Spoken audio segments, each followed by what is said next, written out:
ततो विश्वन्तक्रामक शासनानशनेन जयमङ्गलं शरणं पार्वतीपते शिवहर महादेव हर। श्रीमद्गुरु पंचाचार्य महाराज की जय। श्रीमद्गुरु डॉक्टर चंद्रशेखर शिवाचार्य महाराज की जय। जयमंगलम जय हर नमः पार्वती पते हर हर महादेव हर।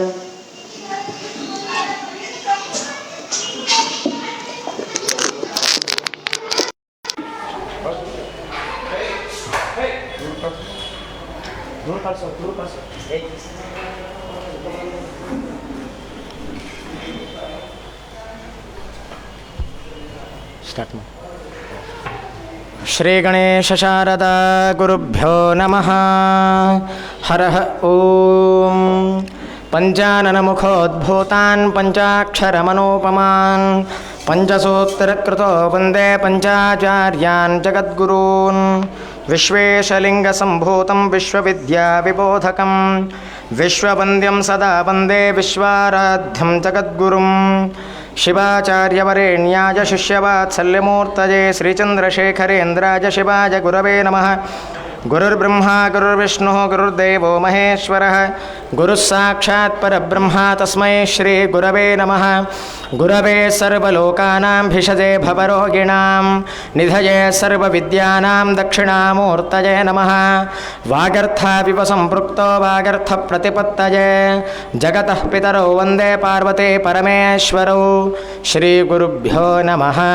हरः ओम्। सन्त्वासिञ्चामि यजुषा प्रजामायुर्धनं च। ॐ शान्तिः शान्तिः शान्तिः। श्री श्री श्रीलिङ्गैक्यवीरभद्रशिवाचार्य महास्वामी विरचित शिवपञ्चविंशतिलीलाशतकम् अथ जलन्धरवधलीला। पुरन्दरो जातुरिपोरभावात् भृशं समासात्तितबाहुकण्डूः हरं ययाचे नमुचिक्षयाते यादे न युध्यतो मे रिपुरादिशेति।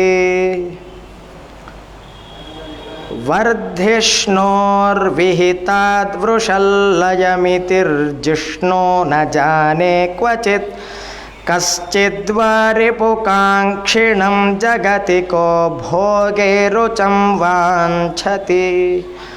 अश्रेयोऽर्थनमुत्सृजेदमिति शम्भूक्तेऽपि शक्रे हठं कुर्वाणे कुबुकेशफालदहनात् कोऽपि स्फुलिङ्गोपतत्। तदा शम्भुः सिन्धुं सुरपजयिपुत्राय सुचिरात् तपस्यन्तं बुद्ध्वा तदभिलषितापूरणधिया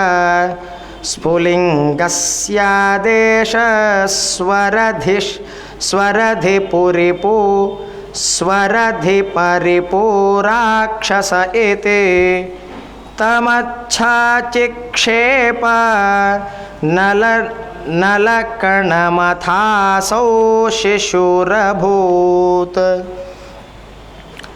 श्रुत्वा तत्पृथकस्य रोदनमजो ब्रह्माण्डभेदोद्भटं गत्वाब्धिं च जलन्धराह्वयमथो कृत्वाब्धितुष्ट्यै तुष्ट्यै शिशोः दत्त्वा तज्जनकं विना तदितरावध्यत्वरूपं वरं चक्रे राक्षसचक्रवर्तिनममुं जालान्धराख्ये पुरे सोऽयं जातु जलन्धरोऽथ सदसि क्रूरैः परीतोऽसुरैर्देवानां निवह पुरा स्वपितरं निर्मथ्य रत्नादिकम् जग्राहेत्यवकर्ण्य शक्रवचनं संरम्भतः सैनिकैः संयुक्तस्त्रिदशैर्नियुध्य सुचिरं सर्वस्वमाचक्रमे देवायुध्य पलायिता विधियुता श्रेषं शरण्यं गता इत्याकर्ण्य रणप्रिया दथ मुनेष्क्रुद्धः सरक्षोऽधिपः शम्भुं स्वर्गपतिं विधाय विधृता वष्टम्भसेनान्वितो वैकुण्ठं च निरुध्य भूरि युयुधे सादित्यदैत्यारिणाम् ततो मत्वा विष्णो युधि निशिचरं दुर्जयममुं प्रसन्नोऽहं वीर्यादये सुररिपो किं तव हितं वदैतत्ते दद्यामिति वदति युक्त्या सचुरभित् ययाचेतं विष्णो वशमम वशे सामर इति तत्प्रार्थनानुगुणमेव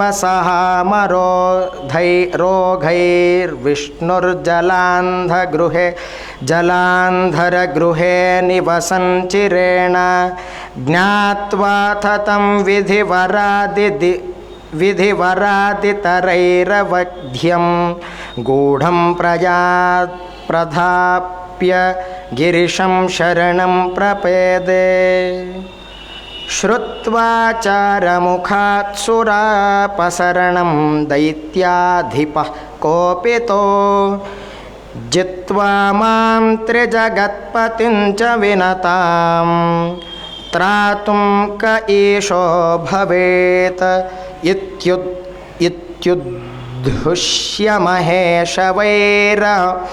इत्युद्धुष्य महेशवैरमिहते न श्रेयसे स्यादिति संरुद्धो भृगुणापि सैन्यसहितो रौप्याद्रिमापद्रुतम् युद्ध्वा घोरतरं चिरं हरगणैर्दृष्ट्वा हतं स्वं बलं क्रुद्धे दैत्यपतौ प्रवर्षति शरात् छित्त्वा ततान् तत्क्षणं रूपं तस्य निजं प्रदर्श्य दयया हे वत्स्य ते शौर्यतः प्रीतोऽस्म्यद्य तवेहितं वृणु ददामीत्याहतं शङ्करः लब्धज्ञाने तदास्मिन् सुरपरिवृढे मातृताङ्गः क्षमस्व जन्मैतन्मे हरेति स्तुतिनमनमुखं याचमाने गिरीशः चक्रेणामुं विभिद्य स्वपदखिलत भोजन्मनाफालनेत्रे संयोज्याथ प्रहृष्टसुरगणमकरोद्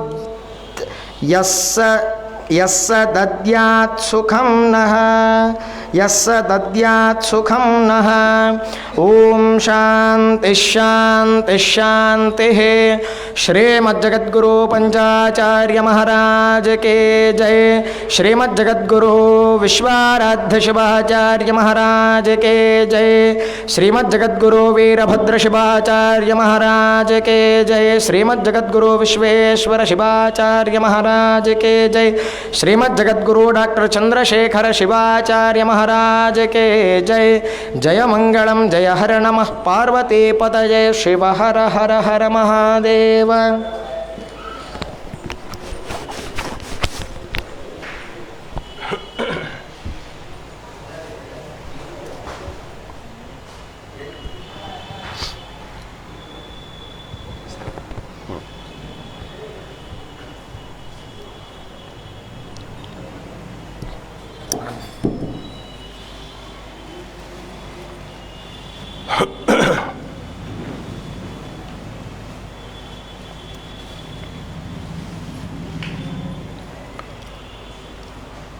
विश्वेशलिंगसंभूतं विश्वविद्याविबोधकं विश्ववन्द्यं सदा वन्दे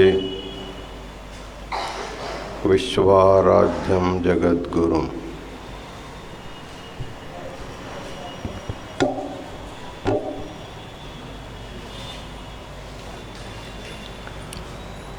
काशी ज्ञान सिंहासन के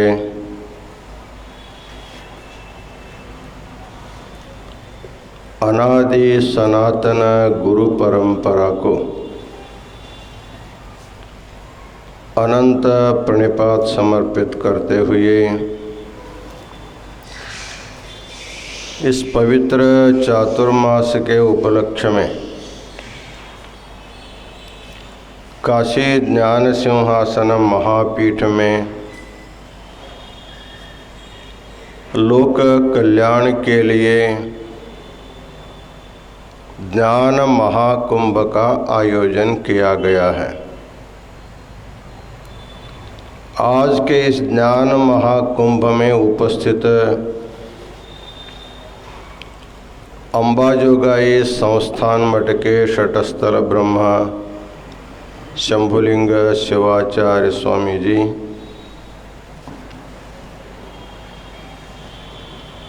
आज के धर्म सभा में अपना धर्म संदेश दिए हुए खरजगी और हावेरी गौरी मठ के षटस्थल ब्रह्मा शिवयोगी शिवाचार्य स्वामी जी,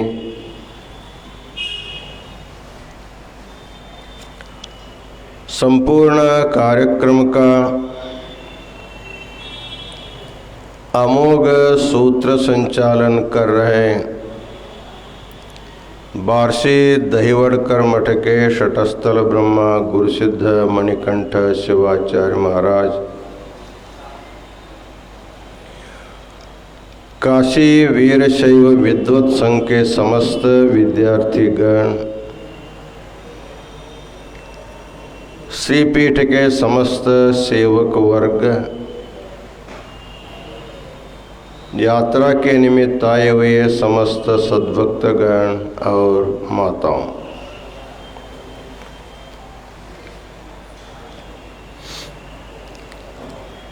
इस पवित्र चातुर्मास में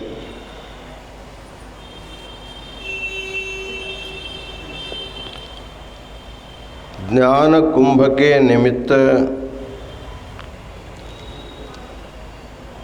जगद्गुरु वीरभद्र शिवाचार्य द्वारा विरचित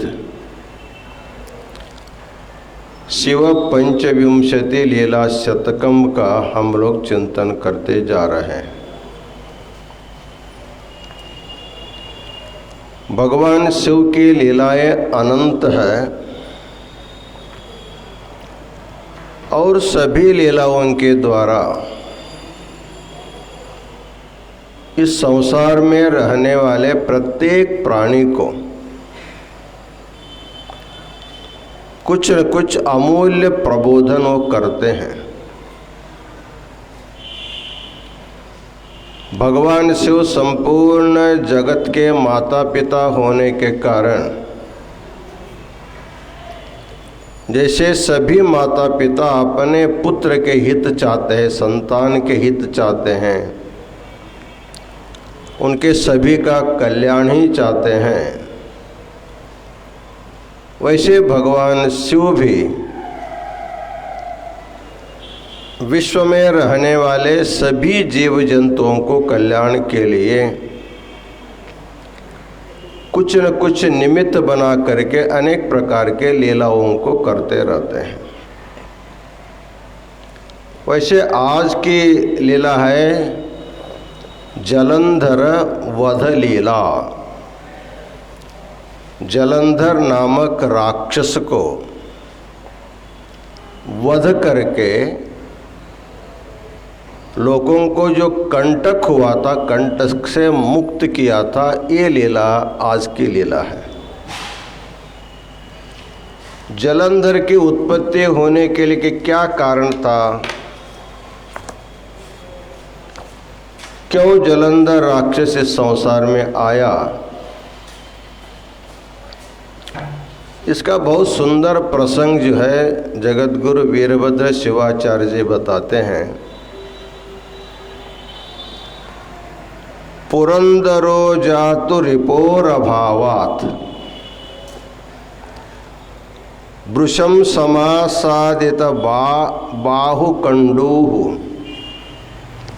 हरम ययाचे नमुचिक्षयादि न युध्यतो में रिपुरादि देशी। वैसे तो देव और असुरों का संग्राम हुआ, समुद्र का मंथन भी हुआ, उसमें देवताओं को अमृत मिल गया, राक्षसों को भगा करके पूरे स्वर्ग के ऊपर इनका आधिपत्य चलता रहा। बहुत दिन तक किसी प्रकार का युद्ध नहीं हो रहा है, क्योंकि देवताओं के बलिष्ठ देवताओं के साथ युद्ध करने वाला ऐसा बलि कोई राक्षस ही नहीं बचा था। जितने भी राक्षस थे सब भाग करके पाताल में छिप करके बैठे थे और निर्वैर शासन उनका चल रहा था, देवेंद्र का। बहुत दिन तक युद्ध नहीं हुआ, शत्रु नहीं है, आराम से खाते पीते सोते सोते वो थक गया, आराम से थक गया।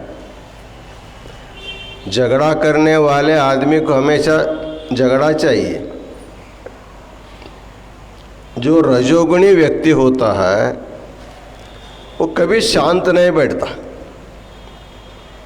मंदिर में भेजो वहाँ भी झगड़ा करेगा, मठ में भेजो वहाँ भी झगड़ा करेगा, घर में तो झगड़ा करता ही करता है। तो रजोगुण का ये स्वभाव है, उस आदमी को शांति से सुख से बैठने नहीं देता है। वैसे सभी देवी देवता रजोगुणी होने के कारण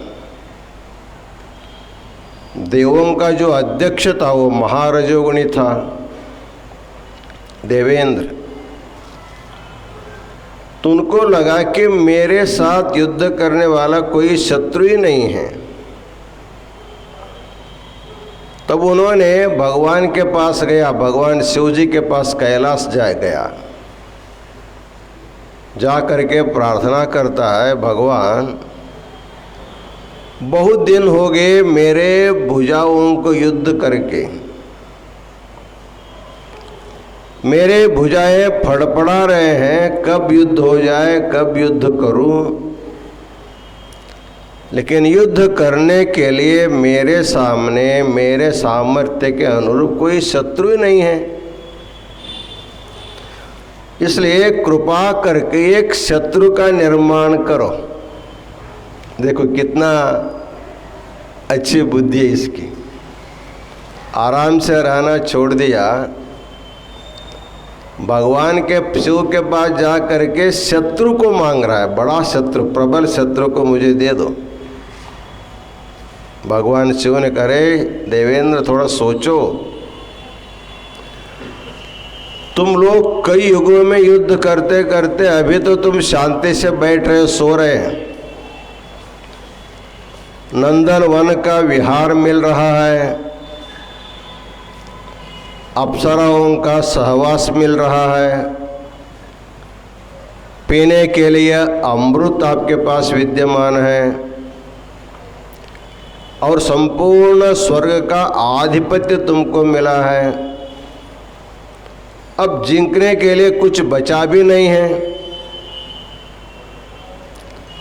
ऐसी अवस्था में सुख से रहते समय कोई व्यक्ति, अत्यंत आरोग्य संपन्न व्यक्ति भगवान के पास जा करके भगवान मुझे रोग प्रदान करो, ऐसे कोई मांगता है क्या? रोग मांगता है क्या? दारिद्र्य मांगता है क्या? दुख मांगता है क्या? हाँ, जो भी रोग दुख दारिद्र्य होगा उसको निवारण करने के लिए भगवान के पास जाकर मांगते हैं, सही है।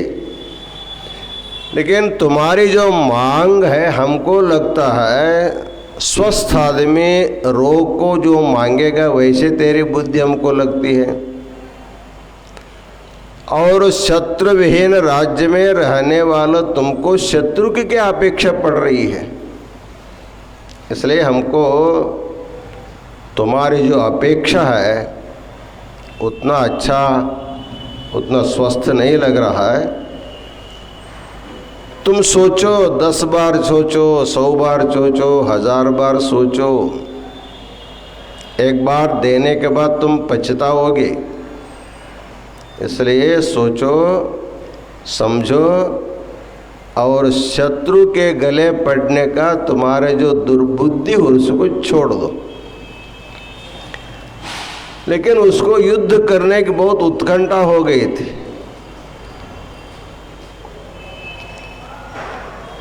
शत्रु को मांग रहा है, शत्रु को मांग रहा है। ये तो एक प्रसंग है। इंद्र भी एक जीव है, वो भी एक जीवात्मा है, पुण्य के कारण स्वर्ग में बैठा हुआ है। वैसे संसार में रहने वाले पशु पक्षी प्राणियों को छोड़ करके जिसको हम लोग मनुष्य कहते हैं, तो मनुष्य भी क्या संग्रह कर रहा है? मित्रों का संग्रह कर रहा है या शत्रुओं का संग्रह कर रहा है? हमारे मित्र क्या है? दया, तपश्चर्या, शांति, ये सभी हमारे मित्र होते हैं। इसकी अपेक्षा कोई नहीं करता। हमारे मन में रजोगुण का प्राबल्य हो जाने के कारण हम लोग भी रजोगुण के जो विकार है उसी को मांगते हैं। काम येष,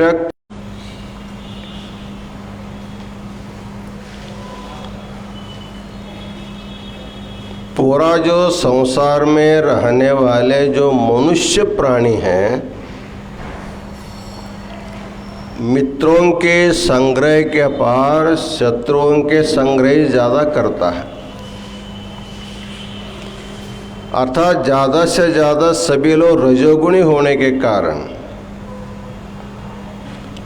काम येषः, क्रोध येषः, रजोगुण समुद्भवः। हमारे मन में रहने वाले जो कामक क्रोधादि जो दुर्गुण है,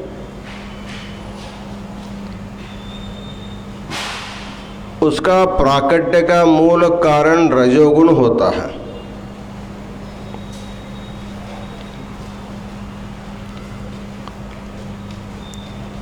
और रजोगुण से प्रकटित जितने भी दुर्गुण हैं सब हम लोग संग्रह करके रखते हैं।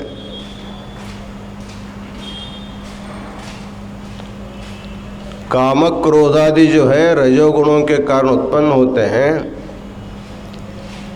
और कहा है कि विध्येन मिह वैरिणम, तुम्हारे में मन में रहने वाले जो काम क्रोध लोभ मोह मद और मत्सर जो अरिषड वर्ग बोलते हैं, इसमें सभी लोग शत्रु कहा है। गीता में भी कहा है कि विध्येन मिह वैरिणम, ये तेरे वैरी है, तेरे शत्रु है। जैसे इंद्र प्रबल शत्रु की मांग कर रहा है भगवान के पास जा करके, वैसे हम लोग भी हमारे में रहने वाले शत्रु हम बहुत संभाल के रखते हैं।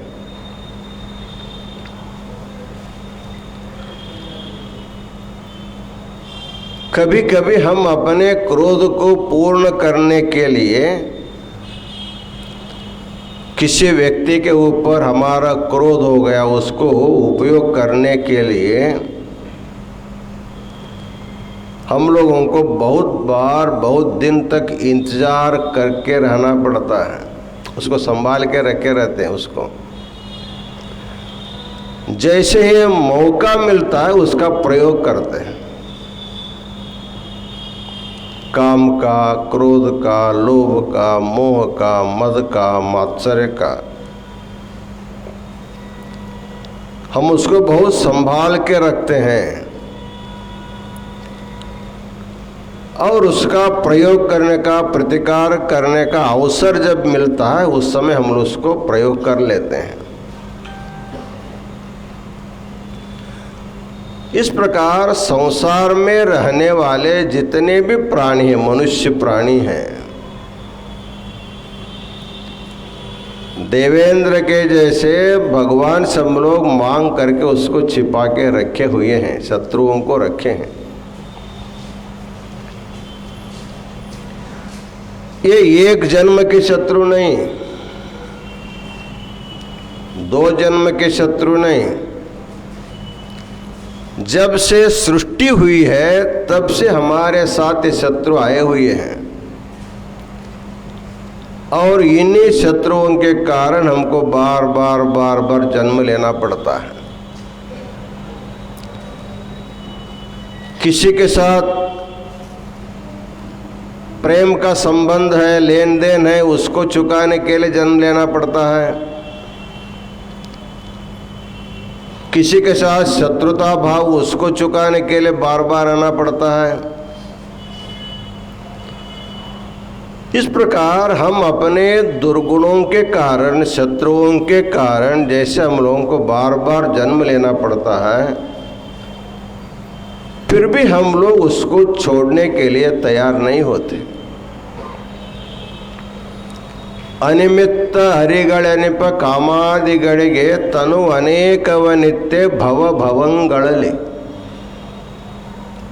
निजगुण शिवगी कहते हैं, इन कामादि अरिषड वर्गों के लिए तुमने एक शरीर नहीं, दोन शरीर नहीं, जब से सृष्टि हुई है तब से अनेक शरीरों को उनके लिए अर्पण करते आए हो। ಇದನೊಂದು ದೇಹವನ್ನು ತೊಟ್ಟು ತಪವಾಂತು ಘನಶಂಭುಲಿಂಗವಾಗಿರಲೊಲ್ಲೆ ಮನುಜ। ये जो सबसे श्रेष्ठ मानव जन्म मिला है,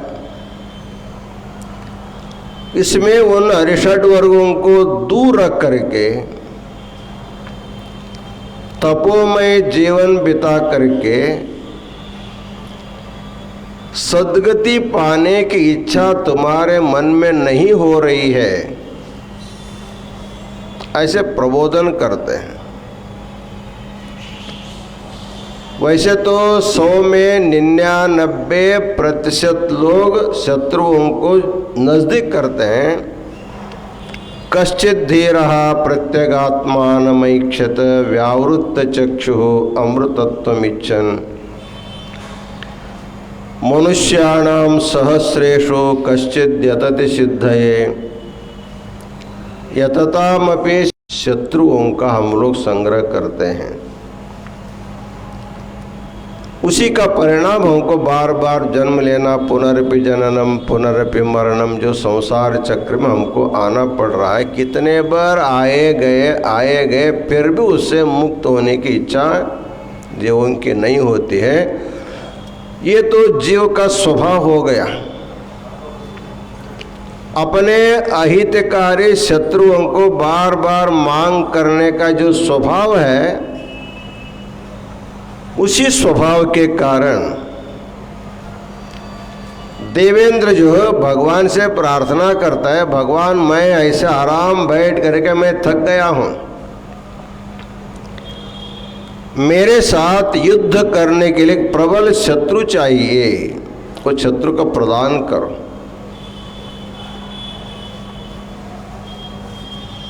भगवान बहुत बार समझाया। जैसे घर में कोई बच्चा अयोग्य वस्तु का जब मांग करता है, उस वस्तु से बालक का हित नहीं होने वाला है, अहित होने वाला है। ऐसे वस्तु के मांग करने पर माता पिता मनाही करते हैं, गुस्सा करते हैं, उसको एक दो बार मार भी देते हैं, गालियां भी देते हैं छुड़ाने के लिए। फिर भी जब बच्चा जिद करता है तो उनको गुस्सा से उसको फेंक देते हैं, ले जाओ इसको। क्या करना है, एक ही तो बच्चा है, नहीं देने पर और बिगड़ेगा। ऐसे विचार कर से गुस्से में जैसे अनपेक्षित वस्तु को माता पिता फेंक देते ले जाओ करके, वैसे भगवान शिव भी न चाहते हुए भी इंद्र का बहुत आग्रह होने के बाद गुस्से से अपना तीसरा नेत्र खोल दिया, तीसरा नेत्र खोल दिया। खोल करके उससे एक छोटी सी चिनगारी, अग्र नेत्र से एक छोटी सी चिनगारी बाहर निकली। अपने संकल्प से उसको बहुत दूर फेंक दिया। भगवान अपन नेत्र के, अग्र नेत्र के चिनगारी जो निकली गुस्से से, उसको अपने संकल्प शक्ति से दूर फेंक दिया। और फेंका हुआ चिनगारी जा करके समुद्र में गिर जाता है। समुद्र में गिरते ही एक बालक का रूप धारण कर देता है। और भगवान शिव के अग्र नेत्र से निकला हुआ चिनगारी समुद्र में गिरते गिरते एक बालक का, बहुत तेजस्वी बलशाली बालक का रूप धारण कर लेता है। जैसे बच्चा जन्म लेते रोता है ना, सामान्यतः हर एक घर में बच्चा क्यों रोता है? वैसे तो प्राकृतिक ढंग से विचार करने से श्वासोच्छ्वास लेने के माध्यम से वो रोता है, ऐसे डॉक्टर लोग कहते हैं। लेकिन हमारे शास्त्रकारों ने कहा है ये जो जब मर रहा था उस समय रोते रोते मरा था, दुख भोगते भोगते रोते रोते मर गया था। और जन्म लेने के बाद फिर दुख भोगना करके रोते रोते पुनः उसको जन्म लेना पड़ता है। इसलिए कबीर कहता है, जब आए तुम जगत में तुम रोया, जग हंसे तुम रोई। घर में जन्मते बच्चा इधर नहीं रोता है तो सब लोग चिंता करते हैं। जब बच्चा रोने लगता तब लोग हंसना शुरू करते हैं। तो कबीर कहता है, जब तुम आए जगत में जग हंसे तुम रोए, ऐसा करने कर चलो तुम हंसे जग रोई। ये थोड़ा बदला लो, तुम जब आए तब रो रहे थे, तुमको देख करके सारे तुम्हारे अगल बगल में रहने वाले हंसते रहे। सच देखा जाए रोने वाले के साथ रोना पड़ता है, हंसने वालों के साथ हंसना पड़ता है, ये तो स्वाभाविक है। रोने वाले के सामने हंसते बैठेंगे तो उसका अपमान होगा। इसलिए तुम्हारे घर के परिवार के जो भी है तुम्हारे साथ जो है अभद्र व्यवहार किया है, इसलिए तुम ऐसा करो, जाते समय तुम हंसते जाओ और इन लोगों को रुलाते जाओ। हंसते कौन जाएगा? जो गुरु सानिध्य में जा करके दीक्षा संस्कार ले करके जीवन भर भगवान शिव की पूजा करते हुए, मंत्र जप करते हुए शिवाद्वैत ज्ञान को जो प्राप्त करेगा, वही व्यक्ति शरीर छोड़ने के बाद मेरा भगवान के साथ समरस होगा, मैं भगवान स्वरूप हो जा रहा हूँ, इस आनंद से वो हंसता है। अर्थात आते समय तुम रोते आए, अज्ञान से आए, दुख से आए हो, और तुम संसार को जब छोड़ना पड़ेगा तब तुम जो है आनंद से, आत्मज्ञान प्राप्त करके आनंद से तुमको शरीर छोड़ना पड़ेगा। वैसे वो बच्चा जो रोआ, उनका रोने का जो आवाज़ था, इतना भयानक आवाज़ ध्वनि निकली उस समय, 3 लोकों में रहने वाले सभी लोग उस ध्वनि को सुन करके घबरा गए, क्या हो रहा है, घबरा गए। देवता लोग भी घबरा गए, क्या, किसका ध्वनि है, कौन रो रहा है। उसको देखने के लिए ब्रह्मा वहां आया।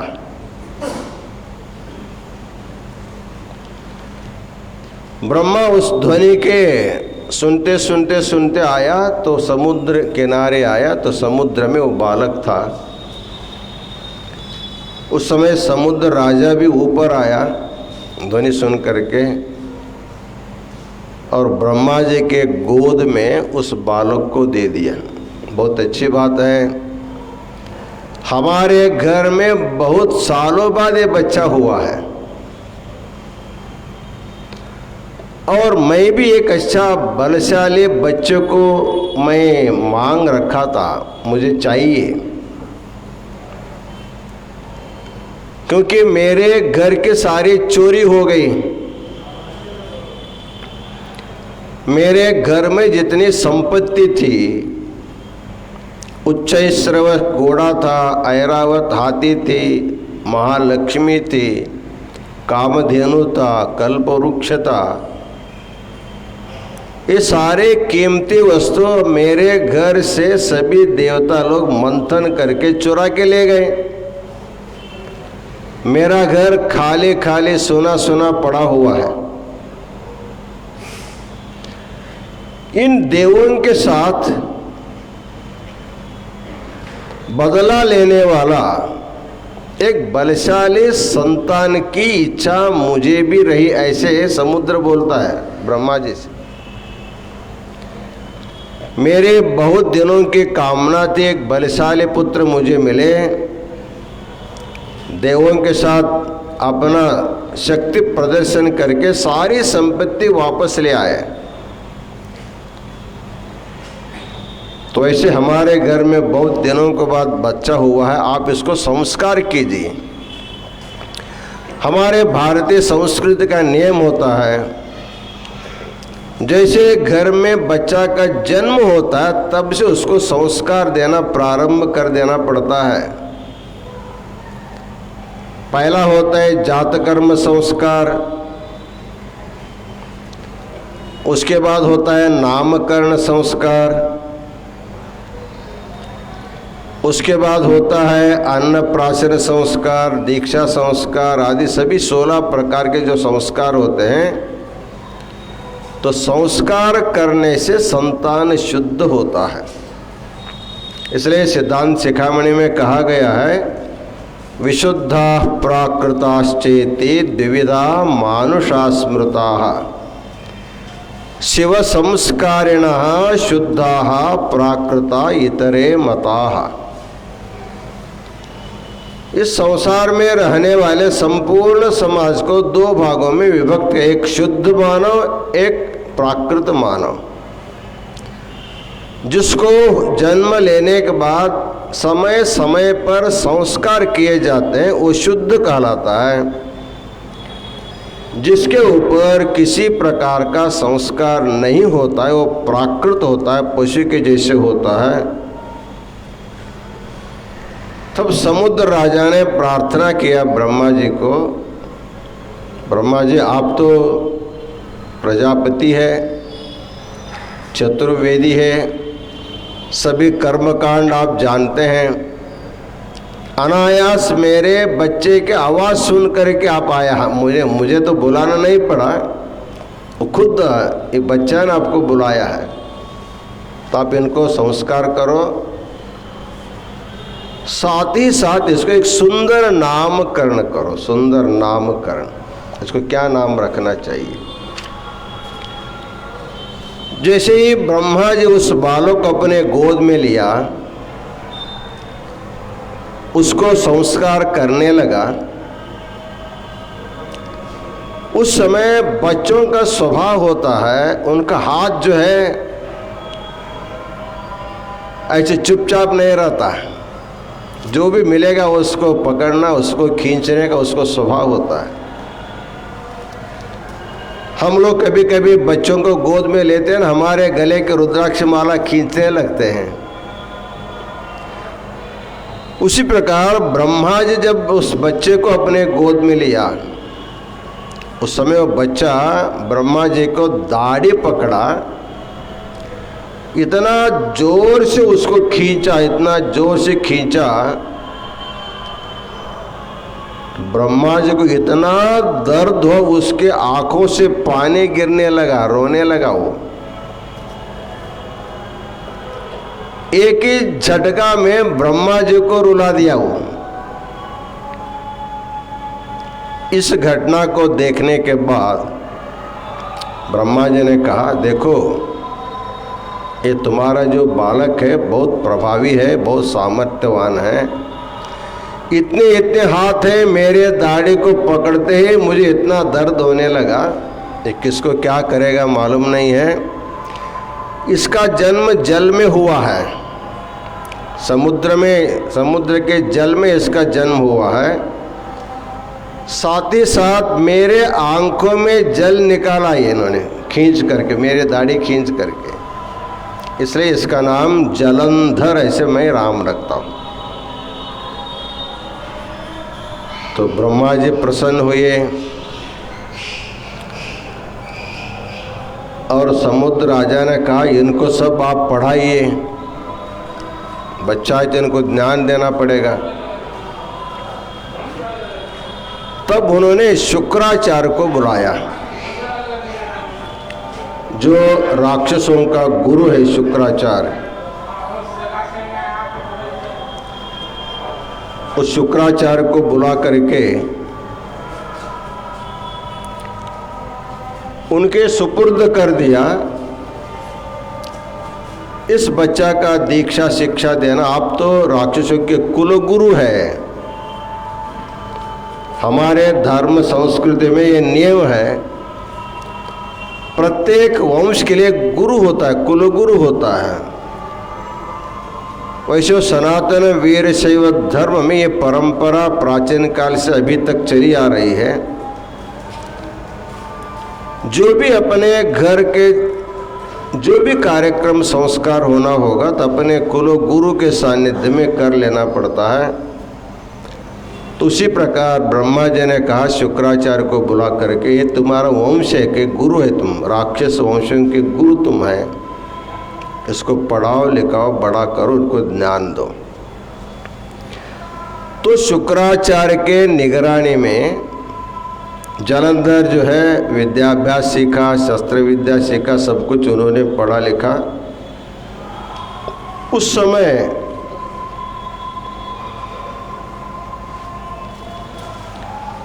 कालनेमी नामक एक राक्षस था।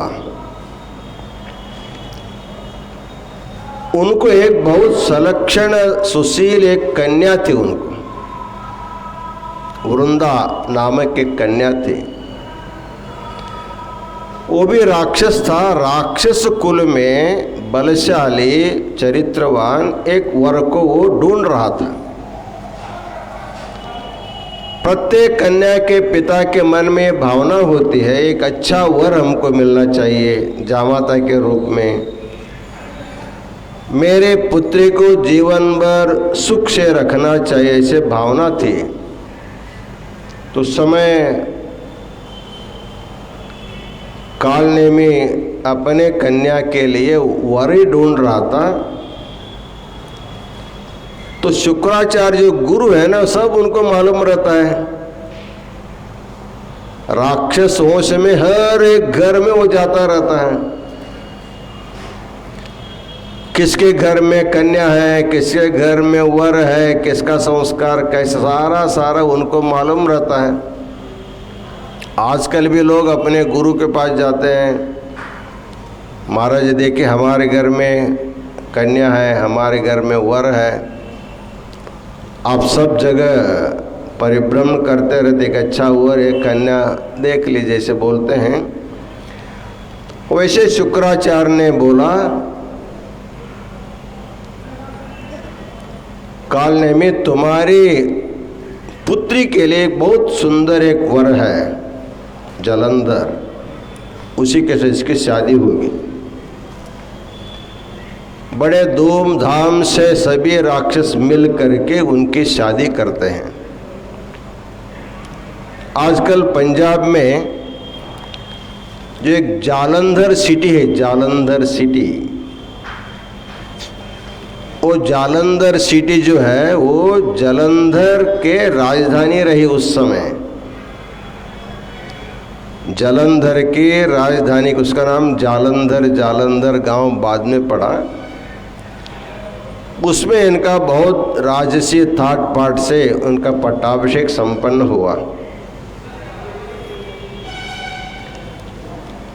जो राक्षस लोग छिप के बैठे थे देवों के डर से, सब लोगों को मालूम हुआ कि जालंधर नामक एक बहुत बड़ा राक्षसों का कुल में एक बहुत बड़ा सामर्थ्यशाली जन्म हुआ है, उसकी शादी हुई है, उसका अभी अभी राज्याभिषेक हुआ है। इसको सुनने के बाद छिप के बैठे हुए सभी राक्षस निकल करके जालंधर नगर में आए। एक बार जालंधर अपने सिंहासन पर बैठा था, सभी राक्षस आए। उस समय राहु नामक एक राक्षस भी आया। वो राहु कैसा था? केवल सिर था, नीचे का शरीर नहीं था। ऐसे केवल सिर भाग ही वहां आया। उन्होंने देखा, अरे कौन है ये? उन्होंने बोला, मेरा नाम राहु है। तुम्हारा शरीर का आधा भाग कहाँ गया, क्या हो गया? उन्होंने कहा, जब समुद्र का मंथन हुआ उस समय समुद्र से अमृत निकला था। उस अमृत को केवल देवताओं को पिलाने के दृष्टि से भगवान विष्णु मोहिनी का रूप धारण करके देवों को अमृत पिलाते रहे और राक्षसों को मदिरा का पान कराते रहे। उस समय मुझे मालूम हुआ देवता लोग जो है परिश्रम लेने में हमारा आधा शक्ति हमसे ले लिया, लेकिन जो अच्छी प्राप्ति हुई उसको आधा हिस्सा देने में हिचकिचाते हुए देवों को अमृत पिला रहे थे, उस समय में छिप के जा करके देवता वेश धारण करके देवताओं के पंक्ति में मैं बैठा था। उस समय मोहिनी रूप धारण किया जो विष्णु भगवान था, मुझे पहचान लिया। अरे देवों के पंक्ति में राक्षस कहाँ से आया? तब उन्होंने उसी से अपने सुदर्शन चक्र से मेरा शरीर और मेरा शरीर को अलग कर दिया। तब से मेरा केवल मस्तक के बचा हुआ है। इसको सुनते ही जलंधर के मन में देवताओं के प्रति का प्रतिशोध भाव निर्माण हुआ और सभी राक्षस लोग कहने लगे, मैं देवताओं के प्रताड़न से हम लोग छिप छिप करके बैठे थे, अभी आपका राज्याभिषेक होने के कारण हमारे कुल में एक बलशाली राजा आया है, हमारा रक्षा करे करके हम लोग आपके पास आए हैं। इसलिए देवताओं को पराजित करके तुम्हारे पिता के घर से जितनी संपत्ति लूट के ले गए उसको वापस आपको लेना होगा। तो भगवान शिव के नेत्राग्नि से जन्मा था वो। ब्रह्मा जी जब उनको संस्कार कर रहे थे उस समय उनके पिता को कहा था, देखो इतना तेजस्वी बालक है, ये भगवान शिव के नेत्र से अग्नि से इनका जन्म हुआ है, इसकी मृत्यु भी होगी शिव के ही हाथों में होगी, उसके सिवाय किसी दूसरे के हाथों में इसकी मृत्यु कभी नहीं हो सकती। न ब्रह्मा मार सकता, न विष्णु मार सकता, न इंद्र मार सकता, कोई नहीं मार सकता, मृत्यु भी नहीं मार सकती है। केवल मृत्युंजय भगवान शिव ही इसको मारेगा तभी मर सकता है, नहीं तो ये मरेगा नहीं। इसे वरदान भी दिया था। तो वरदान प्राप्त जलंधर जो है देवताओं के ऊपर आक्रमण किया, सभी देवताओं को स्वर्ग से भगा दिया और जो भी संपत्ति समुद्र से लूट के लाए थे मंथन के समय में, ऐरावत अपने पास ले लिया, उच्चैश्रवस ले लिया, कामधेनु प्राप्त किया और कौस्तुभ मणि प्राप्त किया। जो जो अपने पिता के घर से गया था सारा सारा संपत्ति वो प्राप्त कर लिया। उस समय समुद्र राजा को बहुत खुशी हो गई। मेरी जो मनोकामना थी, मेरे घर के संपत्ति जिन्होंने चोरी करके गया उसको मार करके मेरी संपत्ति मेरे घर आना चाहिए, से मेरी जो भावना थी, आज मेरी मनोकामना सिद्ध हो गई करके समुद्र राजा भी प्रसन्न रहा। सभी देवी देवता जो है भाग गए, कहाँ भाग गए इसका कोई पता नहीं लगा। उसके बाद देवों की सहायता करने के लिए भगवान विष्णु आया था। तो विष्णु को भी जलंधर को हराना संभव नहीं हुआ। तब उस समय जलंधर ने कहा, मेरे साथ युद्ध करना संभव नहीं है, तुम हार मान लो विष्णु, और मेरे घर में मेरे अधीन तुम रह जाओ। लक्ष्मी मेरे बहन है, इसलिए मेरे बहन के साथ मेरे घर में आराम से रहो, तुमको किसी प्रकार का तकलीफ नहीं होगा, लेकिन मेरे अधीन होकर के रहना पड़ेगा। तो विष्णु उसको मान लिया। सभी देवी देवता उनके अधीनस्थ हो गए और जैसे कहेंगे वैसे करना पड़े, बैठ गए तो बैठना, उठ बोले तो उठना पड़ेगा, ऐसी स्थिति हो गई। भगवान विष्णु के साथ सभी देवी देवता जलंधर के राजधानी में जब सब कैद के जैसे रहने लगे, उस समय भगवान विष्णु जो है धीरे से जलंधर के घर से छिप करके वहाँ से बाहर निकल करके कैलाश चला गया भगवान शिव जी के पास।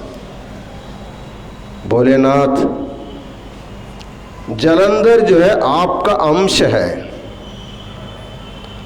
आपके सिवा उसका वध किसी के द्वारा हो नहीं सकता, इसलिए सारे देवी देवता जो है उनके अधीन हो करके उनके सेवक के जैसे रह रहे। मुझे भी वैसे ही था, किसी तरह मैं छिप करके यहाँ आया हूँ, इसलिए देवों की रक्षा करो।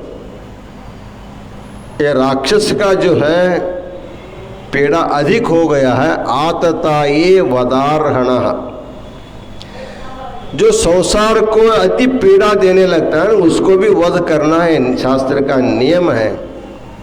इसलिए जलंधर को वध करके हम सब की रक्षा करो। जैसे ही जलंधर को पता लगा विष्णु यहाँ से छिप करके भाग गया है, तो कहाँ भागा है? कैलाश भागा है। तब उन्होंने सोचा कैलाश पर भी चढ़ाई करना और भगवान शिव को भी हरा करके विष्णु को लाना, ऐसे मन में विचार किया। तब वहीं कैलाश में नारद बैठा था। भगवान ने नारद जी से बोला, जब तक जलंधर की बुद्धि भ्रष्ट नहीं होती तब तक उसको मैं भी नहीं मार सकता, क्योंकि मेरा वरदान है, मेरा तेज है। उनके द्वारा गलती होनी चाहिए, एक अक्षम्य अपराध होना चाहिए, तभी उसको मैं मार सकता हूँ। नारद ने कहा, मुझे क्या करना पड़ेगा? अरे तुमको क्या कहना है, तुम तो झगड़ा लगाने वाले हो, इधर से उधर जा करके कुछ न कुछ करते रहते हो। वैसे तुम कुछ न कुछ करो, जलंधर के पास जा करके कुछ बोलो। क्या बोलना है? भगवान ने उनको सूक्ष्म रूप से बताया। वो सुन करके नारद जी जालंधर में आ गए, जलंधर के पास आया, आ करके जलंधर की प्रशंसा करने लगा। प्रशंसा करने लगा, जलंधर आपके पास सभी रत्न आ गए। इस संसार में जो दुर्लभ रत्न है सब के सब आपके पास आ गए हैं। एक प्रकार आप रत्नाकर है, सभी रत्नों के आगर आप हैं। लेकिन आपके पास एक रत्न नहीं है जो कैलाश में है, भगवान शिव जी के पास है। जब तक वो रत्न आपके पास नहीं आएगा तब तक आप पूरा जो है सामर्थ्यशाली नहीं कहे जाएंगे। उन्होंने कहा, वो रत्न कौन सा है, वो कैसा रत्न है? उन्होंने बोला, भगवान शिव की जो धर्म पत्नी है ना पार्वती, वो संसार में इतना सुंदर है, वैसे सुंदर स्त्रियां संसार में कोई नहीं है। लेकिन भोलेनाथ ऐसा है, वो सुंदर स्त्री के अनुरूप नहीं है। वो नंग धड़ंग रहता है, चमड़ा का वस्त्र पहनता है, नागों का आभूषण करता है। इतना सुकोमल पार्वती के लिए योग्य वर है ही नहीं, वो तुम्हारे लिए योग्य है। इसलिए तुम जा करके कैलाश पर जा करके उसको एक बार देखो, तब तुमको मालूम होगा। उसके बाद भगवान शिव के साथ युद्ध करो। वो तो तुम्हारे सामने टिक भी नहीं जाएगा। उसको भी मार करके जब पार्वती को तुम अपना पत्नी बनाओगे तब सारे रत्न तुम्हारे पास आएंगे, तब तुम्हारी प्रशंसा संसार में होगी। ऐसे उनके बुद्धि भ्रम कर दिया नारद। वैसे पार्वती जो है जगन माता है, संपूर्ण विश्व में रहने वाले सभी जीव जंतुओं की माता है। तो माता को माता के जैसे देखना नीति है। वैसे तो हमारे भारतीय संस्कृति में परद्रव्याणि लोष्टवत मातृवत परदारेषु परद्रव्येषु लोष्टवत आत्मवत सर्वभूतेषु यः पश्यति सपश्यति। इस संसार में परब्रह्म परमात्मा को साक्षात करने का सामर्थ्य किसको होता है? कौन कर सकता है? परमात्मा को देख सकता है, आत्मरूप अनुभव कर सकता है। तो कहते हैं परद्रव्याणि लोष्टवत, जिसके मन में दूसरी व्यक्तियों के संपत्ति के प्रति तनिक भी इच्छा नहीं है, और परदारेषु मातृवत, संसार में रहने वाले अपने पत्नी के व्यतिरिक्त जितने भी स्त्रियां हैं उन सब में मातृभाव जिसके मन में रहता है, और अपने आत्मा के जैसे सबकी आत्मा का जो अनुभव करता है, अर्थात सब में अपने आत्मा का अनुभव करता है, यह पश्यति सपश्यति, वही परमात्मा को अनुभव कर सकता है। ऐसे स्थिति होते हुए भी इनके बुद्धि बिगड़ गई। नारद के वचन सुन करके तो विष्णु को वापस लाने के उद्देश्य से कैलाश चला जाता है। छिपे हुए विष्णु को बुलाता है। उसी समय भगवान के बगल में बैठे हुए पार्वती को देखता है। तो नारद के द्वारा कही हुई बातों में पढ़ करके मोहित हो जाता है। माता के भाव छोड़ देता है, उसमें पत्नी का भाव आ जाता है। यही बिगड़ गया उनका भाव, बिगड़ गया तो सब बिगड़ जाता है। तब भगवान शिव से ललकारते हुए बोलने लगा, अरे तुम तो श्मशान में रहने वाले हो, तुमको रहने के लिए घर नहीं, पहनने के लिए वस्त्र नहीं, आभूषण नहीं, ऐसे भूत प्रेतों के साथ रहने वाले तुम्हारे बगल में ये जो सुंदर स्त्री है, ये तुम्हारे लिए शोभा नहीं देती, ये तो मेरे लिए शोभा देती है। इसलिए मेरे साथ युद्ध करो, युद्ध में तुम हरा करके मैं इनको ले जाऊंगा। और जैसे ही जगन माता के प्रति उनके मन में जो सामान्य स्त्री भाव आ गया, इनका जितना सामर्थ्य था वो सारा सामर्थ्य जो है चला जाता है। उसके बाद भगवान के साथ उसका युद्ध भी होगा, केवल नाटक दृष्टि से युद्ध होता है। बाद में भगवान शिव ने कहा सभी देवताओं को, ये हमारे वरदान से मेरे द्वारा उत्पन्न होने के कारण मेरे त्रिशूल से इसकी हत्या नहीं हो सकती, त्रिशूल से मर नहीं जाएगा। इसलिए देवता तुम सब अपने शस्त्रास्त्रों को मुझे दे देना। सभी देवी देवता भगवान को अपने सारे शस्त्र दे देते हैं। उन सभी शस्त्रों को मिला करके भगवान एक चक्र तैयार करता है, उसका नाम सुदर्शन चक्र। तो सुदर्शन चक्र लेकर के जैसे ही उनके ऊपर भगवान प्रयोग करता है,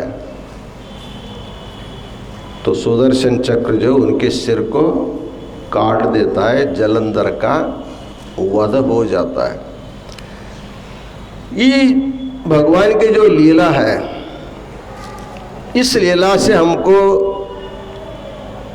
कुछ बोधप्रद विचार हमको मिलते हैं। पहली बात, शत्रुओं का संग्रह नहीं करना चाहिए, शत्रुओं की अपेक्षा मन में नहीं रखना चाहिए। साथ ही साथ हमारे पास जो सामर्थ्य होता है उस सामर्थ्य का सदुपयोग करना चाहिए, उसका दुरुपयोग कभी नहीं करना चाहिए। और बड़े सामर्थ्य आने के बाद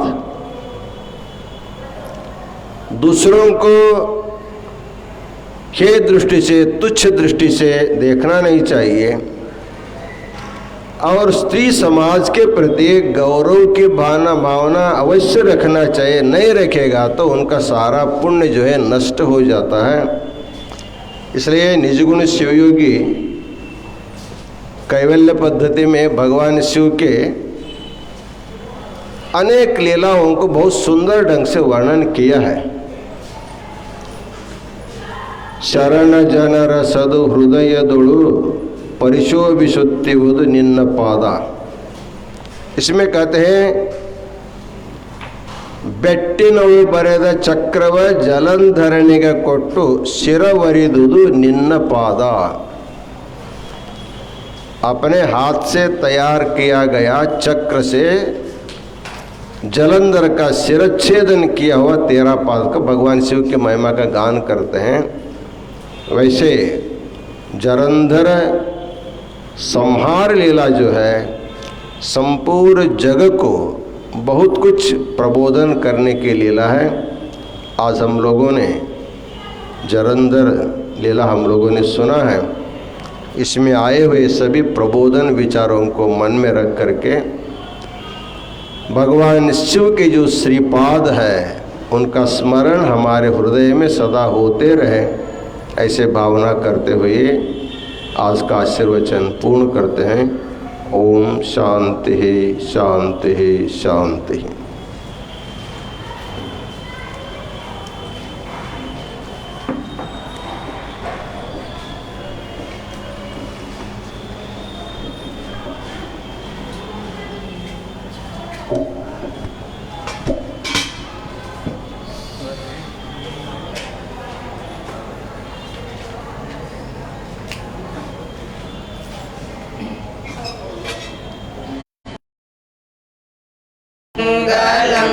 शिव विश्वैकपालाय मङ्गलम् श्रीविश्वराध्याय मङ्गलम् शिव विश्वैकपालाय मङ्गलम् विश्वेशजाताय विश्वादिबीजाय श्रीविश्ववन्द्याय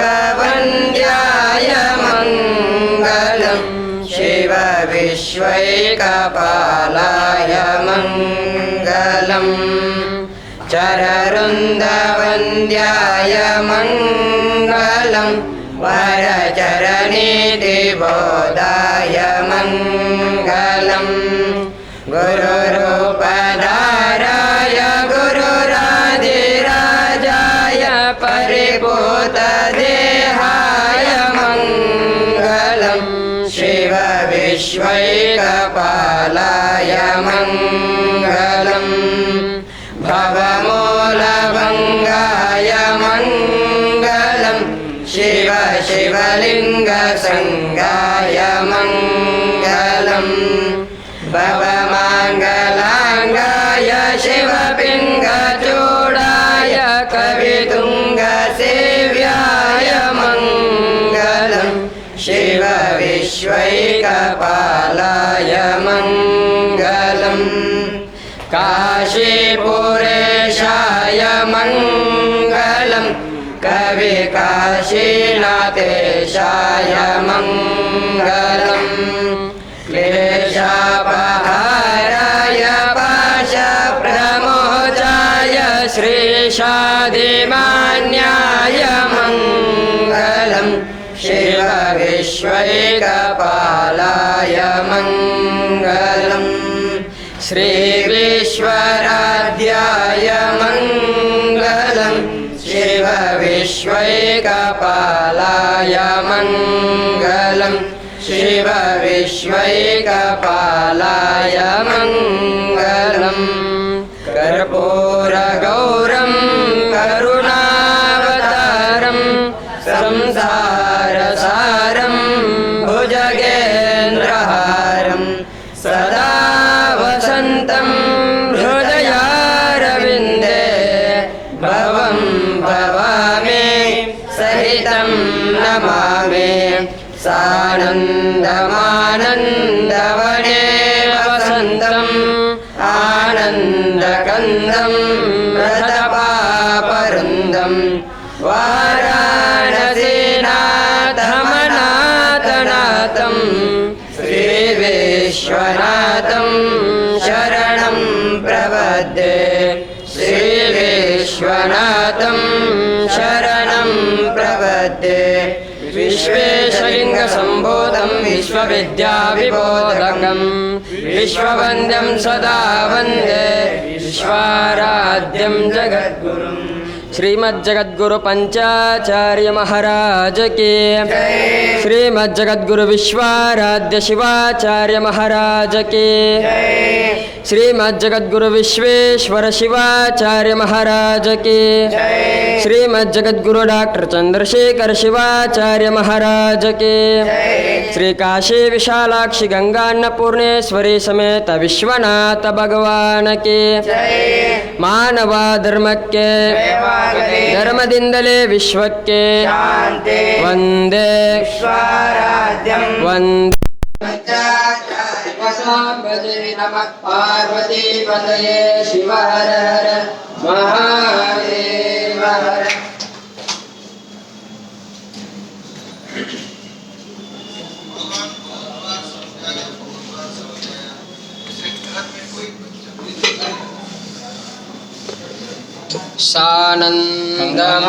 सानन्दमानन्दवने वसन्तम् आनन्दकन्दं रथपापवृन्दं वाराणसीनाथमनाथनाथं श्रीविश्वनाथं शरणं प्रपद्ये श्रीविश्वनाथं शरणं प्रपद्ये विश्वेशलिङ्गसम्भूतं विश्वविद्याविबोधकं विश्ववन्द्यं सदा वन्दे विश्वाराध्यं जगद्गुरुं।